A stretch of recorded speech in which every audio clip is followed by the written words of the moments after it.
بسم اللہ الرحمن الرحیم۔ تمام دیکھنے سننے والوں کی خدمت میں السلام علیکم۔ صداقت مغل کشمیری حاضر خدمت ہوں۔ 31 سال بعد پاکستانی کنٹرول جموں کشمیر میں ہونے والے بلدیاتی الیکشن کے حوالے سے میں آپ دوستوں کی نظر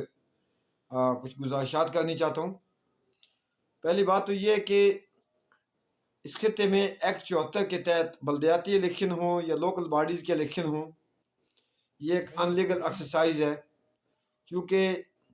بیسکلی یہ الیکشن جو ہے یہ ڈیموکریسی کے جمہوریت کی ایک ایکسرسائز ہے۔ لوگ اپنے نمائندے اپنی مرضی سے منتخب کر سکیں، اور ویسے بھی یہاں پہ دھونس دھاندلی پیسہ استعمال ہوتا ہے۔ الیکشن کنٹیسٹ کرنے والے جو ہیں وہ اپنے من پسند نتائج حاصل کرنے کے لیے، اور انتظامیہ ایجنسیاں فورسز ادارے اس میں انوالو ہوتے ہیں۔ یہ میں نے خود یہاں پہ دیکھا، فیل کیا۔ اور دوسری بات یہ ہے کہ جو یہاں پہ قانون ساز اسمبلی ہے، 2001 میں غالباً یہاں پہ ایک قرارداد لائی گئی کہ میٹرک پاس جو ہے وہ قانون ساز اسمبلی کے لیے الیکشن کنٹیسٹ کر سکتا ہے۔ اس کے بعد میرے خیال سے پاکستانی اداروں نے جن کو باہر رکھنا چاہا ان کے لیے یہ قرارداد یہاں پہ پیش کروائی گئی۔ ویسے بھی اس اسمبلی سے پیپلز پارٹی کے دور حکومت میں انڈیا کو موسٹ فیورٹ نیشن قرار دینے کے حوالے سے بھی ایک قرارداد پاس ہوئی ہے۔ جو اسمبلی بااختیار نہ ہو، جہاں کے ممبران پارلیمنٹ کے ضمیر نہ ہوں، جو کسی کے سہولت کار یا ڈمی ہوں، وہ اس قسم کے قوانین جو ہیں بناتے رہتے ہیں غاصبوں کو خوش کرنے کے لیے ان کے حکم پہ۔ تو اس کے بعد ابھی لاسٹ ایئر جو اسمبلی کے الیکشن ہوئے، ان میں میٹرک کی جو شک تھی وہ ختم کر دی گئی۔ اب ثابت یہ ہوتا ہے کہ اس اسمبلی میں بیٹھے ہوئے ان پڑھ جاہل گوار لوگ جو ہیں، کیونکہ میٹرک کی شک تو ہے ہی نہیں، اب وہ کیوں ختم کی گئی، کیوں لاگو کی گئی، یہ تو یقیناً وہی لوگ جانتے ہیں۔ اور ہمارے سامنے تو اس میں بھی اس قبضے کو مستحکم کرنے کے لیے، تاریخ آزادی کو کچلنے کے لیے، من پسند نتائج حاصل کرنے کے لیے تمام ایکسرسائز یہاں پہ کی جاتی ہے۔ اور اب بلدیاتی الیکشن کے حوالے سے بھی میٹرک کی شک جو ہے انہوں نے لاگو کی ہے۔ اب دیکھیں کہ جو اسمبلی ممبران جو قانون سازی کریں گے وہ تو میٹرک فیل ہیں، لیکن جو بی ڈی ممبر ہیں جو آگے ان کے بنائے گئے قوانین کو اپلیمنٹ کریں گے وہ میٹرک پاس ہیں۔ تو یہاں کا جو گنگا ہے وہ الٹا چلتا ہے۔ اور دوسری جو سب سے اہم بات یہ ہے، جو میں نے کہا کہ یہاں من پسند نتائج حاصل کیے جاتے ہیں، اور الیکشن جو کنٹیسٹ کرنے کے لیے دھونس دھاندلی اور پیسے کا استعمال کیا جاتا ہے، اس میں سب سے اہم بات کہ جموں کشمیر چونکہ ایک متنازع خطہ ہے، یہاں کے مستقبل کا فیصلہ ہونا یہ عیاں ہے ساری دنیا پہ کہ باقی یہ جو جموں کشمیر کے لوگوں نے کرنا ہے۔ اس کے باوجود یہاں پہ اسمبلی کے الیکشن ہو، آپ کسی گورنمنٹ ڈپارٹمنٹ میں چھوٹی سی چھوٹی جاب اپلائی کریں، اب تو کچھ سیول اداروں میں بھی، پرائیویٹ سکولوں کے ٹیچروں پہ بھی جو کیا کہتے ہیں مہارت کے عوض میں گورنمنٹ کو خوش کرنے کے لیے وہاں سے یہ حلف لیا جاتا ہے کہ پاکستانی علاقے پاکستان کے وہ حامی ہیں۔ اور ویسے بھی آرمی پبلک سکول جگہ جگہ کھولے ہیں ہماری نسلوں کو تباہ کرنے کے لیے، اور ان کو بیسک جو ہے وہ غلامی کا سبق دینے کے لیے۔ تو ان الیکشن میں حصہ کوئی باضمیر شخص جو ہے ان الیکشن میں حصہ نہیں لے سکتا، اس لیے کہ علاقے پاکستان کی شک رکھی گئی ہے۔ یہ غاصب کے وہ کالے قوانین ہیں کہ جو ہماری آزادی کی تاریخ میں رکاوٹیں ڈالنے کے لیے مختلف ہیلے بہانے اور شکیں اس نے جو ہیں لاگو کر رکھی ہیں۔ کالونی اس کیا کہتے ہیں پروسیس کے تحت وہ اس نظام کو چلا رہا ہے۔ لیکن سوال یہ پیدا ہوتا ہے، جس تنظیم کو میں لیڈ کر رہا ہوں، جموں کشمیر لبریشن فرنٹ نظریاتی، اس سمیت باقی تمام آزادی پسند تنظیموں کے پاس اس کے طور کے لیے کیا عمل ہے؟ یا تو سفارتی سطح پہ ہم ایک مضبوط لابنگ کریں، میرے خیال سے اس میں بھی ہم فیل ہیں، یا فیلڈ کے اندر اس قسم کی بھرپور قسم کی سیاسی جدوجہد کی جائے اور غاصبوں کو 2-4 لاکھ بندہ مظفر آباد میں لا کے مجبور کیا جائے۔ اس کی پوزیشن میں بھی ہم نہیں ہیں، کیونکہ عوام جو ہے وہ بدنصیبی سے مجھے کہنے دیجئے آزادی کی بات کرتے ہیں، لیکن جب قربانی کا وقت آتا ہے، جب جیلنج میں جانے کا وقت آتا ہے، جب ٹارچر سہنے کا وقت آتا ہے، جب غاصب کی آنکھوں میں آنکھیں ڈالنے کا وقت آتا ہے، تو اس وقت چند گنے چونے لوگ ہی نکلتے ہیں، اور ایک انجانہ خوف جو ہے ہماری قوم پہ مسلط ہے۔ آزادی کی بات کرنے والے تو گردنیں کٹا دیتے ہیں،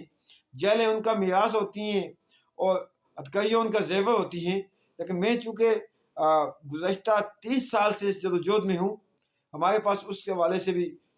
بدنصیبی سے لوگ جو ہیں، میں نے جو فیل کیا، جو دیکھا، بہت کم لوگ جو ہیں وہ وطن کی شناخت پہ، تشخص پہ، آزادی کے اس خطے میں مر مٹنے کے لیے جو ہے وہ تیار ہیں۔ گو کہ ہماری جدوجہد پرامن ہے،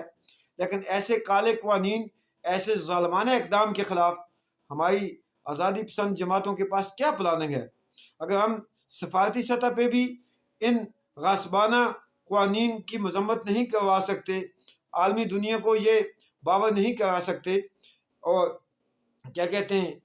وطن کے اندر فیلڈ میں بھی ان قوانین کا مقابلہ نہیں کر سکتے، تو پھر میرے خیال سے ہمیں ان الیکشن پروسیس کا حصہ بننا چاہیے۔ اور جو اس بلدیاتی الیکشن میں بھی بہت سارے جو آزاد کینڈیڈیٹ جیتے ہیں، ان میں بہت سارے آزادی پسند بھی ہیں، جن میں رحیم ملک صاحب بھی ہیں۔ تمام اس الیکشن پروسیس میں حصہ لینے والوں کو میں مبارکباد پیش کرنے کے ساتھ ساتھ جیتنے والوں کو بھی مبارکباد پیش کرتا ہوں، اور جو آزادی پسند نوجوان اس الیکشن پروسیس کا حصہ بنے اور جو جیتے ان کو بالخصوص مبارکباد، اور اس امید کے ساتھ کہ وہ اس نظام کے دائرے میں نہیں بہ جائیں گے، بلکہ وہ اپنی اس تشخص کے لیے اس نظام کے اندر سے جدوجہد کا جو ہے وہ آغاز کریں گے۔ تو ہم آزادی پسندوں کو سوچنا چاہیے کہ کیا مستقبل میں بھی ہم یوں ہی کیا کہتے ہیں اپنا کبوتر کی طرح آنکھیں بند کریں گے؟ اس کا مقابلہ کرنے کے لیے میرے خیال سے ہمیں کوئی حکمت عملی، کوئی لا عمل جو ہے ترتیب دینا چاہیے۔ مجھے تو خوف یہ ہے کہ اب پبلک ٹوائلٹ میں جانے کے لیے بھی ہمیں علاقے پاکستان جو ہے وہ وہاں پہ سین کر کے وہ استعمال کرنا پڑے گا۔ تو یہ ظالمانہ اقدام ایک طرف پوری جوبن سے، پوری آب و تاب سے غاصب کے جو ہے کائندے یہاں پہ اس کو لاگو کریں، عوام کی جو توجہ ہے اس کو اس تاریخ سے ہٹانے کے لیے، تشخص کو مٹانے کے لیے لوگوں کو مس گائیڈ کریں، اور دوسری طرف ہم جو ریاست جموں کشمیر کی آزادی کے علمبردار ہیں، ہمیں سوچنا ہوگا کہ ہم کہاں پہ کھڑے ہیں۔ یہ میرا سوال ہے تمام لوگوں سے۔ اس کے ساتھ میں ریاست جموں کشمیر کے لوگوں سے یہ گزارش کر دوں کہ JKLFN انشاءاللہ 11 فروری کو ہمارا ارادہ ہے کہ ہم مظفر آباد میں مقبول بھٹ شہید کی برسی کے موقع پر اس حوالے سے اپنا لا عمل بھی دیں گے، اور اس کے ساتھ تمام ریاست جموں کشمیر کے مخلص محب وطن آزادی پسند لوگوں سے میری گزارش ہے کہ آئیں JKLFN کا حصہ بنیں، تاکہ ہم ان کالے قوانین کا مقابلہ کرتے ہوئے ایک حقیقی اور صحیح تاریخ منظم کر سکیں، جس کے تحت ہم اپنی منزل کو حاصل کر سکیں۔ بہت سا دکھ ہوتا ہے جب ہمارے آزادی پسند کچھ قائدین یہ کہتے ہیں کہ ہم دونوں غاصبوں کو ایک ہی صف میں نہیں رکھ سکتے، ان کی کچھ مجبوریاں ہیں۔ اللہ کرے کہ گیٹ نمبر 4 بند ہو اور وہ کنسنٹریٹ کریں اپنے وطن کی آزادی کی اس تاریخ پہ، اور جو لوگ ان کے ساتھ ہیں، جن لوگوں کی ان سے امیدیں ہیں، ان کم از کم قوم کی اگر وہ کیا کہتے ہیں اپنا امیدوں پہ پورا نہ اتر سکیں،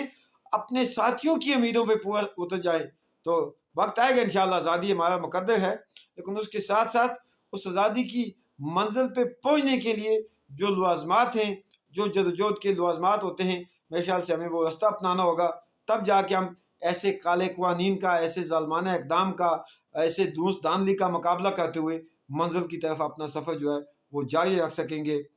میری گزارش ہے آپ دوستوں سے کہ JKLFN کے افیشیل پیج JKLFN افیشیل کو فالو کریں، اور JKLFN کی کیا کہتے ہیں یوٹیوب جو کیپیٹل میں JKLFN ہے اس کو سبسکرائب کریں، تاکہ آپ سے ہمارا جو رابطہ ہے وہ قائم رہے۔ آپ سب کا خیر اندیش، صداقت مغل کشمیری۔